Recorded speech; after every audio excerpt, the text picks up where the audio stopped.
Hello, everyone. I'm live this morning to introduce you guys to 4 brand new books that came out on Sunday.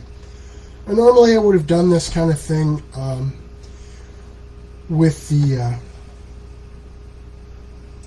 sorry, that Facebook's popping something up on me. But anyway, normally I would have done this on Sunday when the things came out. But with it being on the holiday weekend... I just didn't want to do it. So I'm going to introduce you to the 4 books that came out for our 4th anniversary. Kind of cool, huh? 4 years, 4 books. So the first one is Horrifying Halloween. And this is Halloween poems and tales. And we've got in this book a number of... I kind of divided it up. The beginning part is sort of more family-friendly stuff, and then towards the end it gets into stuff that might not be as suitable for kids. But we've got some old-school vintage stories, several from Eleanor Skinner, which are from 1917, one from Mary Wilkins Freeman that is also from 1917, and then we've got some modern stories. The Grimble Gore from Del Merritt, Twilight Pumpkin Picking, or In the Hall of the Pumpkin King by R.C. Mulhare. And then we've got some vintage poetry, poems from Joel Benton, A.F. Murray, Eleanor Skinner again, Robert Louis Stevenson, George Francis Dawson, H.P. Lovecraft, and J.K. Bangs, and those range in publication dates from 1883 to 1926. Lovecraft's is the newest one. And then we've got some modern poetry. We've got Nearing All Hallows by Frank Kaufman, and Halloween Night by Eileen Eggert. Monstrous Meetings, also by Frank Kaufman, and On Samhain Winds, also by Frank Kaufman. I think it's actually pronounced Samhain, but anyway. Then we get into the second section, which is the less family-friendly stuff. We've got My Story, The Last Days of Damien Saxon. Camouflage by Paul, I hope I don't butcher his name, Lubaszewski. And The Culling of the Fold by R.C. Mulhare again. And finally, the Halloween Intervention, or Halloween Cthulhu and Blood Drinkers Oh My. And then the book ends with a non-fiction piece called True Life Horrifying Halloween Events, which I wrote. And so that's that book. I think it's a pretty cool book.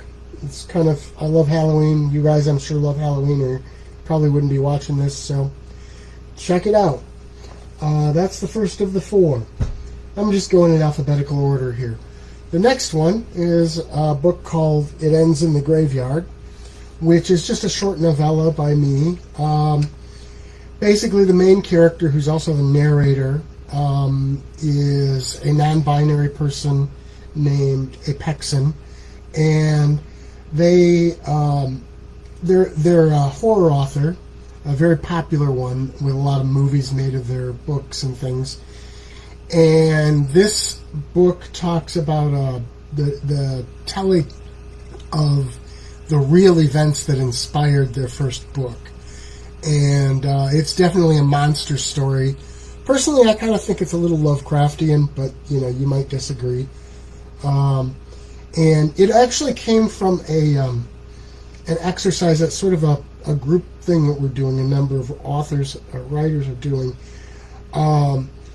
And we have a bunch of criteria for stories, and we were supposed to use them, and this story came out of that, and I expanded it into a novella. But the criteria for the stories were, it has to either be horror, science fiction, or at least spooky. Each story had to have a forest. It also has to end in a funeral at a cemetery. And it has to include a lost or hidden book of knowledge. Finally, there are 3 characters that were required. The first was a young adult male whose name starts with an F. Another was a 60 to 80-year-old female teacher. And the final one was a non-binary adult writer with a name starting with an A.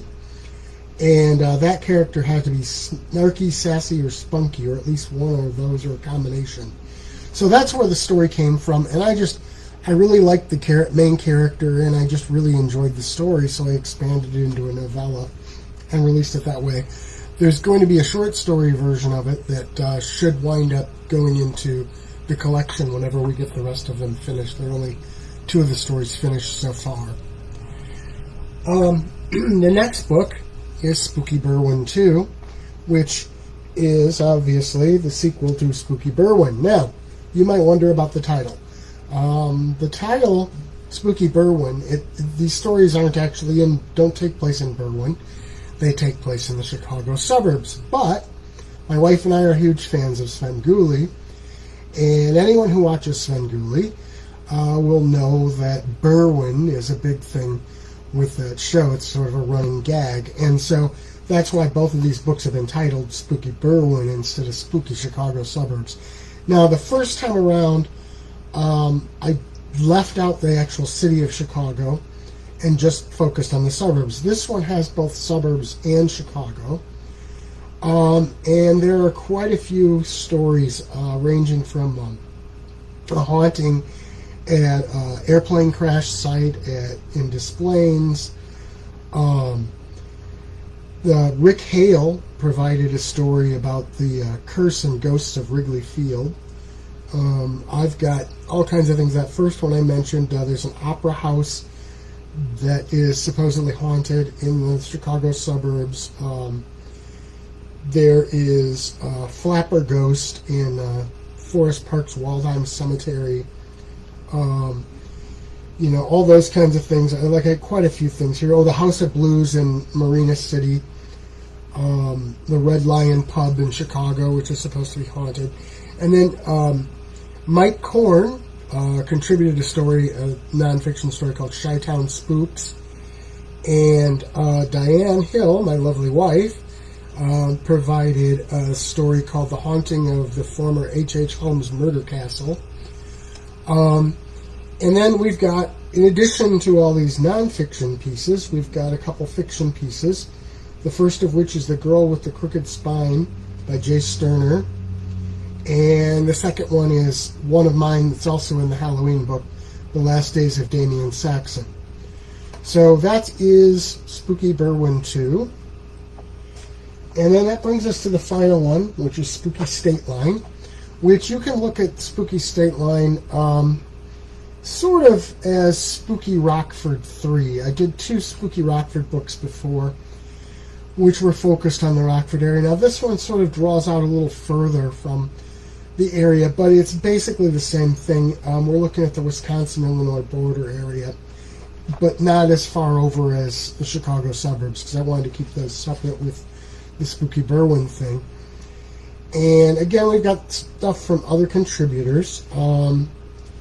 And the other contributors, we've got all nonfiction for starters. We've got Haunted Farmhouse, Visits to Willow Creek Farm by Stephen Osborne. Stephen's a good friend, and he's a really good writer, and I always like having his stuff in these. And An American Werewolf in Wisconsin, which is by another good friend of mine, Mike Korn. And then, of course, we've also got my wife, Diane Hill, who contributed The Dark Side of Twin Sisters Woods. And I've got a number of stories here, everything from some tales of skinwalkers in Cedarville, Illinois, a piece on the Phantom of Kennedy Hill Road, an article on the Roadhouse, which is a restaurant in Oregon, which is a pretty interesting history and is supposedly very haunted. There's a look at a place that was torn down recently in East Troy, a haunted cobblestone inn, which, I mean, by recently is just a few months ago, so I don't know if the supposed hauntings are still being reported or not. There are quite a few good nonfiction stories in here. And then we've also got some fiction pieces.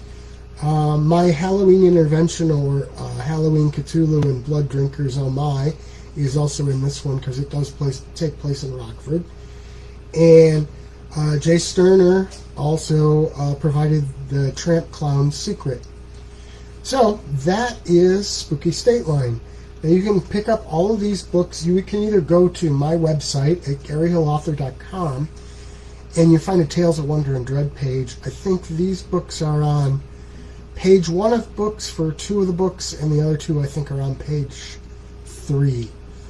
But you can also just go to lulu.com/spotlight/strange sound and find them all there. This video will be going up at Spooky Ventures as well next weekend as a spooky feature. But in the meantime, here it is. So I hope you enjoyed it, and hope you had a good holiday weekend. Thank you very much. Spooky Ventures is the home for spooky content and spooky merchandise on the web. Check it out today at spookyventures.com. And remember, always keep it spooky.